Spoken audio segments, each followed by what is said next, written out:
Protesters in Seattle are also marking May Day today with several marches and an anti-capitalist rally this evening. One of the closely watched issues in Seattle is how authorities respond to the actions. Last year on May Day, the mayor authorized an emergency proclamation after clashes erupted during the protests.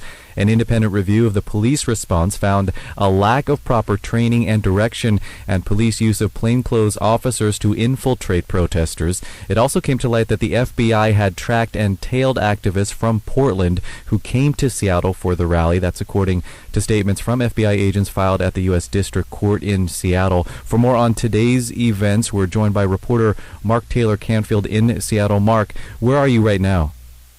I am in downtown Seattle, a few blocks from Westlake Park, which was the original Occupy Seattle encampment. And there is an event happening there just getting going now. And then there are several other events going on out all throughout the day. But there's a huge police presence down here, and it started yesterday, actually. Police have been standing in front of a lot of local downtown corporate businesses. And that started yesterday. I guess the police department and the mayor wanted to send a signal that they're ready for whatever happens today. Apparently, they've been preparing for the last 5 weeks.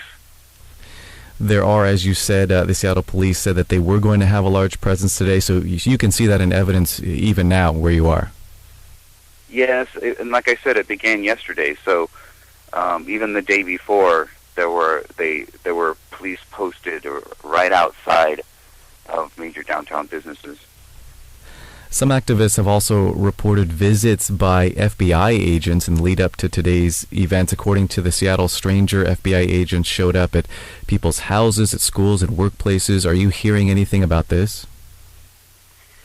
I have heard that story, and it has been locally published and covered by some local news.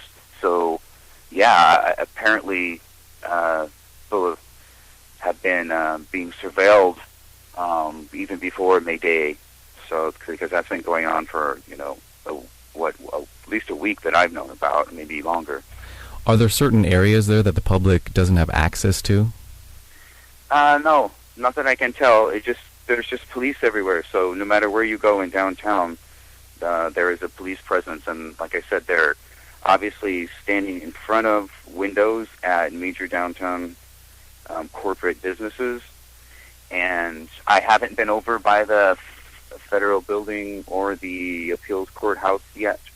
The appeals court was the one that was damaged during last year's May Day, which led to the whole, grand jury situation and questions about crowd control by the police department and an independent review. All of that took place last year, and that's why everybody is really focused on this year, just sort of waiting to see what's happening, and the police are trying to prove that they can, protect downtown businesses but still allow people the right to freedom of speech.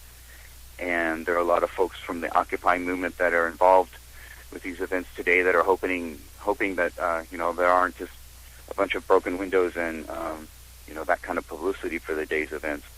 That was reporter Mark Taylor-Canfield talking to us from Seattle, Washington.